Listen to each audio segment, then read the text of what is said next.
239. Imitation. Chalcedon Report number 93, May 1973.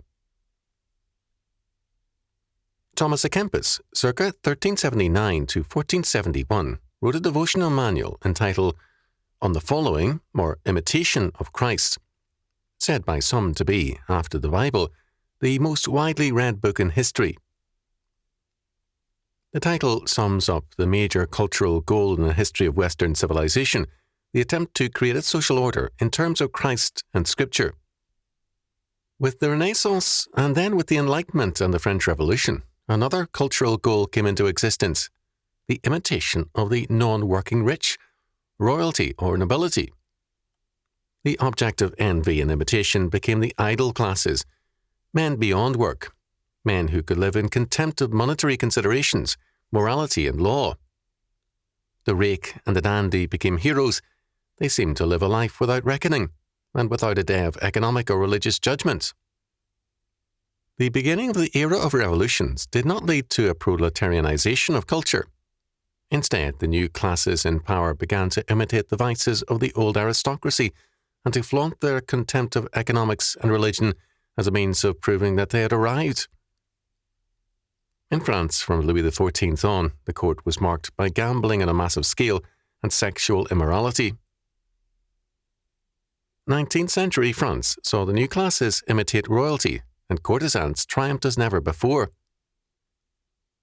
In Red China, the elite communist cadres put the old warlords to shame with their more systematic exploitation of women, their use of power to promote their idle fancies, and their childish and senseless pride.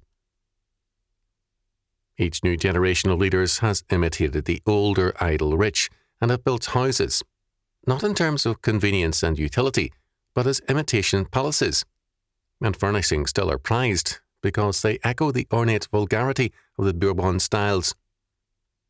The, quote, proletarian art, end quote, of Marxist countries is officially required to imitate the older styles of Royal Europe in the name of socialist realism, whereas non-Marxist art despises the same tradition in art because the middle classes borrowed and used it for a time. Modern art strives instead for a new elitism, which is non-utilitarian in a radical sense. In education, the goal on the part of the traditional scholar is the training of gentlemen. Witonsky thus deplores the instrumentalism of American universities, where, instead of studying, say, Latin poetry, the student can study urban race relations, an instrumental course that will be of little use to him in the real world. Peter Witonsky, What Went Wrong with American Education, New Rochelle, New York, Arlington House, 1973, page 112. But of what use is Latin poetry in the real world? Witonsky's idea of a liberal education is hopelessly obsolete. A liberal education is an education in the art of freedom, of being a free man. Liber meaning free. And Witonsky, as an Oxford and Harvard scholar, has a view of freedom which is irrelevant to our world, and in its own way, almost as worthless as courses in hotel management. The scholar, as a member of the idle clan, a man who is, rather than does, is meaningless increasingly. The scholar who does asks the initiate the, quote, social relevancy, end quote, of agitators. The academic scholar thus has been unable to define himself in our era because he lacks a faith which makes for valid definition. This underscores his increasing irrelevance to the future in any constructive sense. The styles of men and women in the age of aristocracy stressed clothing which made people useless for work. Women emphasized this by their hairstyles, shoes and fingernails. They were beyond work. The goal of most moderns is the same non-utilitarianism and the same lust for an aristocratic idleness. The hippies have also manifested the same contempt for the world of work. They drop out of study and work. They emphasize handcrafts and aristocratic arts as alone relevant to their cultural goals. Quote, the Puritan work ethic, end quote, as the antithesis of this imitation of the non-working or idle rich, has been especially under attack. In the 1920s, as a boy in Detroit, one of the most remarkable facts was the pride of workers in automobile factories. They urged friends to take the guided tour through, for example, the Ford plant, to see the assembly line. Instead of boredom, there was a delight in the high volume of production and a boastfulness about what their work was doing to change the world. The reason for this attitude was the Puritan work ethic. The increasing signs of boredom today mark not only the automobile workers, but white-collar workers, executives, intellectuals, and men in every area of work. The reason is a change of faith, the growth of a delight in idleness rather than work. Increasingly, men no longer live to work, but work in order to be able to play. The playboy dream is to cultivate the appearance of being a member of the idle rich from college days on. The idle rich were a reality, but always a sign of approaching death and collapse. The nobility of France, for example, became idle and useless when Louis XIV required their presence at court and stripped them of power to prevent revolts. As a growing bureaucracy took over, the monarchs themselves became idle and finally irrelevant. Today, because of the proletarianization of the dream of idleness, men of all classes are determined to make themselves irrelevant and to commit cultural suicide. The hatred of capitalism is largely inspired by the old dream of imitating the nobility and royalty, not in their greatness, but in their decadence. The lifestyle of the future requires, we are told, living in terms of fun and games.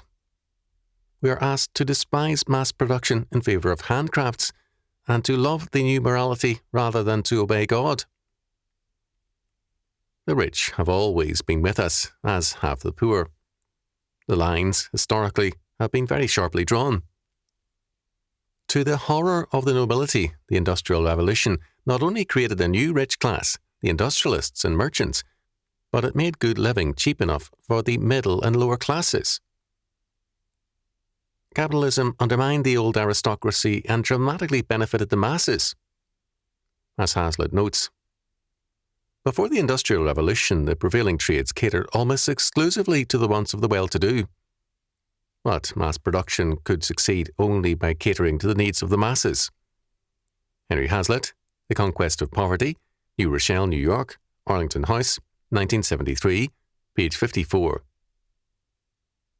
The result was the rapid rise in the standard of living among all peoples in Western Europe. A savage counterattack came from the two major branches of the old aristocracy, the lords and the intellectuals. A series of, quote, investigations, end quote, were launched in England to dredge up every case of capitalistic exploitation in order to build a case against the new class. Since no class is exempt from sin, such examples were found and publicised by both the lords and also by the intellectuals. See F.A. Hayek, editor, Capitalism and the Historians, N.P., University of Chicago Press, 1954. Socialists and aristocrats made common cause in their hatred of the levelling influence of the free market. Karl Marx, by virtue of being an intellectual, entered the ranks of the aristocracy and married into the nobility. In the Communist Manifesto, he echoed the aristocratic hatred of the Industrial Revolution while admitting its revolutionary impact in the world. Marx charged, "The bourgeoisie, wherever it has got the upper hand, has put an end to all feudal, patriarchal, idyllic relations. It has pitilessly torn asunder the motley feudal ties that bound man to his natural superiors, and has left no other nexus between man and man than naked self-interest and callous cash payments." The bourgeoisie had replaced the old aristocracy with its junior members, the intellectuals, with the new upper class, the producers, and Marx could not forgive them for that offence. While ready to admit the remarkable effects of industrialism, he took offence at its bypassing of the intellectual. He countered with an Hegelian dream in which the seduced masses, rejoicing in the new affluence, were offered even more affluence if only they followed the intellectuals as their philosopher kings. One point Marx saw clearly. Power had belonged to the royalty and landed nobility because, in the old order, they largely controlled property. This old aristocracy had made room for the intellectual. A PhD had standing as a junior member of the aristocracy, and if he were a Goethe or a Voltaire, with or without a degree, he was an uncrowned king. That eminence had been shattered. Capitalistic production had created new and cheap property, good property, and even landed property was being taken over by the middle and lower classes with their new wealth. In the Communist Manifesto, Marx declared, "The distinguishing feature of communism is not the abolition of property generally, but the abolition of bourgeois property." In this sense, the theory of communism may be summed up in a single sentence: abolition of private property. Capital is therefore not a personal, it is a social power. Once a feudal aristocracy had controlled this social power, property. Marx now proposed that a new feudal aristocracy, the dictatorship of the proletariat, the intellectual elite, control this social power. The Marxist, quote, revolution, end quote, was the ultimate in counter-revolutionary thinking. It was aimed at undoing the effects of the Industrial Revolution. In a variety of ways, the New Left continues in this reactionary, counter-revolutionary tradition. Quote, Detroit, end quote, is a symbol of the hated mass producer. Production has polluted the world, the ecology, people hold, ignorant of the greater pollution which preceded the Industrial Revolution, or of the times when the rivers of Europe were dead streams in a way beyond our present knowledge. The goal of the New Left is to sabotage the great seducer of the common man, production. Instead of realistic attempts at dealing with pollution, the eco-freaks, the New Leftist exploiters of ecology and conservation, concentrate instead on destroying production. Through legislation and sabotage, production is hampered. Oil shortages are one result. The oil reserves in America alone are enormous, despite the statements to the contrary, but drilling is restricted, and new refineries are not built because of restrictions. Offshore drilling has a remarkable record of safety. The Santa Barbara incident had overtones of sabotage. Today, guards are necessary on offshore installations to prevent sabotage by groups who want to create destruction in order to make production anathema. It is the mark of the new leftist aristocracy to despise mass production in the name of the masses, to hate an abundance which enables the common man to have as much as an intellectual. One well-paid university professor climaxed and concluded a long tirade against capitalism by declaring, "Do you realize that my plumber makes more money than I do?" This was the ultimate insult. The free market economy had given a plumber more money than a professor. The professor's contempt of capitalistic materialism had a materialistic ring. In every age, disproportions have existed, such as the professor cited, and in every society. They are not corrected by envy and mass suicide. We see also a horror of abundance in the New Left and a desire to destroy abundance. The delight of the New Left in handcrafts is revealing.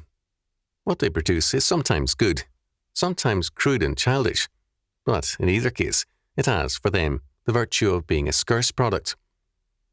Scarcity is prized and abundance is despised. There is a contempt in every area of the common and the abundant. For example, to have a lovely flower or shrub in one's garden which grows and blooms readily is somehow despised and frowned upon. The idea is to coax growth out of something which does not do well in that locale. Achievement is not seen as beauty, but as scarcity and exclusiveness. For many, a flower is not beautiful if it is common. In my university days, I heard professors on a few occasions ridicule the Californian's affection for his state flower, the poppy. In those days, tens of thousands of acres were covered with poppies every spring. Since then, cultivation and the extension of farming into new areas has caused the poppy to recede. A student has told me that he has heard professors denounce the destruction of the California poppy by the extension of farming. This is typical. Abundance is despised and scarcity is prized, because only the elite can afford the scarce item. To cite one more example among many, styles reflect the same hatred of that which all men can enjoy, and the same lust for the aristocratic. The aristocratic, in this definition, is not the superior, but rather the exclusive and the scarce. Whether the style is in dress or in a fad, as long as it is the mark of the avant-garde, everybody is ready to imitate and adopt it. The imitation of the idle rich, the jet set, or any other group is a major passion. Is it chic to see a certain pornographic film, to favour homosexuals, or to adopt a style? Then all climb aboard the bandwagon of liberal or radical chic, hippie chic, or what have you. However, when it becomes popular, it perishes. Is everybody doing it? Then forget it. The imitation or the following of Christ had as its goal life. The imitation of the ideal of the idle rich or aristocracy, as imagined in the modern era, has as its goal irrelevance. The privileged groups of the monarchist era in France had as their social goals and principles 4 things. First, they believed in inequality, however much they idolized Rousseau and his gospel of equality. It was an article of faith with them that some men are more equal than others. Second, they believed in the autonomy of the aristocracy. They were exempt, or should be, from the laws which bind common men. Third, they were, quote, different, end quote, and hence could not be included in the body politic in the same way as other men. Fourth, even though they had little power, they regarded the exercise of state power as their natural right. It is this heritage which the intellectuals and the New Left, as well as the Old Left, have largely adopted. It is a policy of studied irrelevance, and its only real power is not to produce, but to destroy. Another factor which has since been added is madness. The extent to which madness is a theme of importance in modern culture is rarely appreciated. Before Freud, the cultivation of new and aristocratic mental illnesses was already prominent. Psychoanalysis became an in thing for a time for the self-styled elite. In fiction, television, and motion pictures, the subject of madness is a common one and an appealing one to many. Mental illness is, in fact, systematically courted as a liberating process by sensitivity and encounter groups, and industry for a time recently worked to cultivate mental illness as though it offered a way to a higher status in health. This cultivation of mental illness is still a, quote, growth industry, end quote, typical of the new, non-productive growth, quote, industries, end quote, of our time. Gene Church and Conrad D. Carnes in The Pit, a group encounter defiled, New York, Outerbridge and Leonard, Incorporated, 1972, gives us an account of the kinds of depravity cultivated in the attempts to gain leadership and aristocracy through induced madness. An age which despises production and abundance and pursues scarcity, idleness, and irrelevance will certainly gain all these things and will destroy itself in the process. Scarcity is ahead, and irrelevance, and death as well. The age of the state, the world of humanistic man, is committing suicide. We will be hurt in that process, but it is also a forerunner of our deliverance. More than ever, we must work to re-establish our roots in the biblical faith and order, to establish new schools and institutions to rebuild society. In 1961, in the concluding paragraph of my book, Intellectual Schizophrenia, Culture, Crisis, and Education, I wrote, "The end of an age is always a time of turmoil, war, economic catastrophe, cynicism, lawlessness, and distress. But it is also an era of heightened challenge and creativity, and of intense vitality. And because of the intensification of issues and their worldwide scope, never has an era faced a more demanding and exciting crisis. This, then, above all else, is the great and glorious era to live in, a time of opportunity, one requiring fresh and vigorous thinking, indeed, a glorious time to be alive. More than ever, this is true today.